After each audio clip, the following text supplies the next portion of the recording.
আগামী ফেব্রুয়ারি নির্বাচন অনিশ্চিত হলে অন্তর্বর্তী সরকারের ভবিষ্যৎও অনিশ্চিত হয়ে পড়ার আশঙ্কা করেছেন বিপ্লবী ওয়ার্কার্স পার্টির সাধারণ সম্পাদক সাইফুল হক। মঙ্গলবার রাজধানীতে এক আলোচনায় সাইফুল হক এমন মন্তব্য করেন।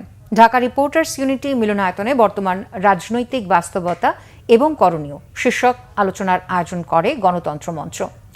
দেশ এক ভয়ঙ্কর পরিণতির দিকে যাচ্ছে উল্লেখ করে সাইফুল হক বলেন, যারা পিআর সহ নানা দাবি তুলে নির্বাচন বানচালের ষড়যন্ত্র করছেন তারা দেশকে পরোক্ষভাবে ঠেলে দিচ্ছেন গৃহযুদ্ধের দিকে। নাগরিক ঐক্যের সভাপতি মাহমুদুর রহমান মান্না বলেন, সরকার এক বছরেও সংস্কারমূলক কোনো পদক্ষেপ নিতে পারেনি।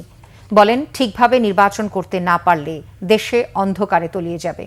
অনুষ্ঠানে গণসংহতি আন্দোলনের প্রধান সমন্বয়ক জোনায়েদ সাকি বলেন, আগামী নির্বাচনই বাংলাদেশের ভবিষ্যৎ নির্ধারণ করবে। নির্বাচনকে ক্ষতিগ্রস্ত করার যে কোনো তৎপরতা মানুষ মেনে নেবে না বলেও হুঁশিয়ারি দেন তিনি।